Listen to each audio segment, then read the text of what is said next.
it is that time of week again. It's time for In the Know, where we help you stay up to date with current affairs in 10 slides or less. Now, this week, so much stuff went down. We had a breakthrough in the William Tyrrell case. We had a decline in inflation, so there's some good news. And of course, we've got our WTF story of the week that you'll have to wait until the end for. So let's get into it. There was a huge development this week in the tragic case of missing toddler William Tyrrell, with police now suggesting that his foster mother should be charged over his disappearance. You might remember that William went missing in September 2014 and his body has never been found, and he is unfortunately presumed dead. Now, police are theorizing that what happened was that he died in an accident and his foster mother actually covered up his death, although she's not being implicated in the death itself. She, however, has always maintained her innocence and is now asking that police disclose all the information that they currently have against her.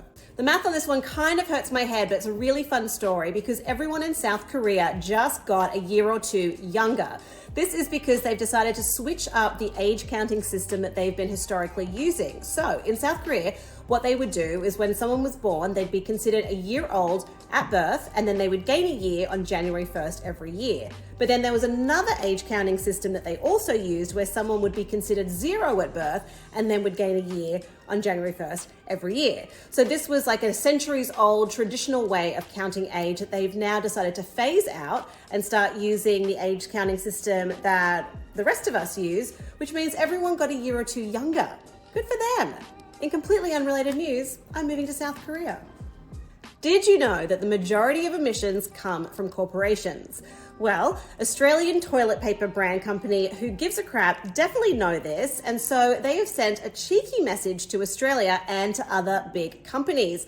Yep, this company has written "We give a crap" in solar panels on the roof of one of its Melbourne warehouses. And this is not just a funny PR stunt. This has actually saved them around 24% on its monthly electricity bills.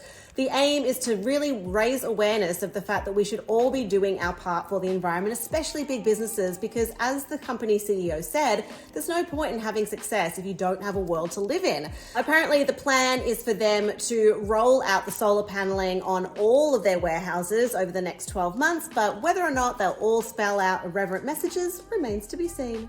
We all know that the cost of living crisis is still going strong, unfortunately, but there is a little bit of a ray of hope this week because we found out that inflation has seen a decline. So maybe the RBA can hold off on yet another interest rate rise when they meet next week.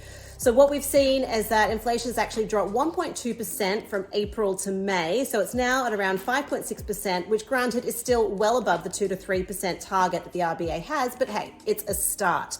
The reason for this sudden decline is the decreasing cost of petrol, and then another factor that's played a part has been the decrease in travel and accommodation as well. Last week we told you that Taylor Swift was heading down under for her Eras tour, and now we're here to tell you that so many Swifties flooded the system this week trying to get tickets, and not all of them were successful. We've heard stories of people waiting online for hours only to then be so disappointed when the ticket allocation ran out. And you know what? We've got one such fan right here. Here's a Swiftie. Her name's Lisa. Tell us, what did you see, Lisa? What did you see? Oh, it was a lot of loading screens and stresses, but I do it all again for her. How long did you wait for? 6 hours. That's insane. All right. Well, there you have it. I mean, look, it's very disappointing for all the fans. I love you, Taylor.